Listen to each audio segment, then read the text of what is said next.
சிவபெருமான் தனது பக்தர்களின் அன்பையும் அகந்தையற்ற நிலையையும் உலகிற்கு உணர்த்துவதற்காக பல்வேறு திருவிளையாடல்களை நிகழ்த்தியுள்ளார். இவற்றில் மதுரையில் நிகழ்ந்த திருவிளையாடல்கள் மிகவும் புகழ்பெற்றவை. சிவன் சுந்தரேஸ்வரர் என்ற பெயரில் மீனாட்சியம்மையுடன் மதுரையை ஆளும் அரசனாக இருந்து மனிதர்களின் குணங்களைச் சோதித்து தர்மத்தை நிலைநாட்டினார். ஒரு காலத்தில் மதுரையில் நக்கீரர் என்ற பெரும் புலவர் வாழ்ந்து வந்தார். அவர் தமிழ் இலக்கியத்தில் மிகுந்த புலமை பெற்றவர். ஒருநாள் சிவபெருமான் ஏழை கவிஞராக வேடமிட்டு சங்கத்தில் ஒரு பாடலை சமர்ப்பித்தார்.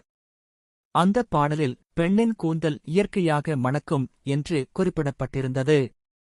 இதைக் கேட்ட நக்கீரர், பெண்ணின் கூந்தல் இயற்கையாக மணக்காது, அதில் பூக்கள் இருந்தால்தான் மணக்கும் என்று கூறி அந்தப் பாடலை மறுத்தார். இதனால் சிவபெருமான் கோபமடைந்து தனது உண்மை வடிவத்தை வெளிப்படுத்தினார்.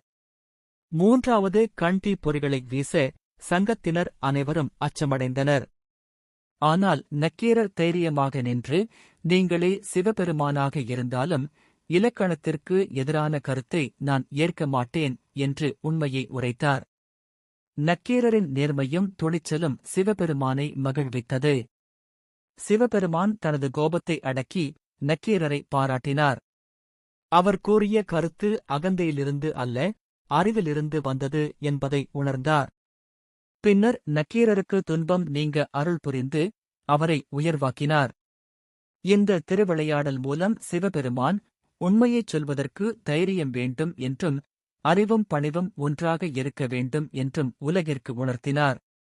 இந்தக் கதை சிவபெருமான் பக்தர்களைச் சோதித்து அவர்களின் சிறந்த பண்புகளை வெளிப்படுத்தி அருள் புரிவார் என்பதையும், உண்மை மற்றும் தர்மம் எப்போதும் வெல்லும் என்பதையும் விளக்குகிறது.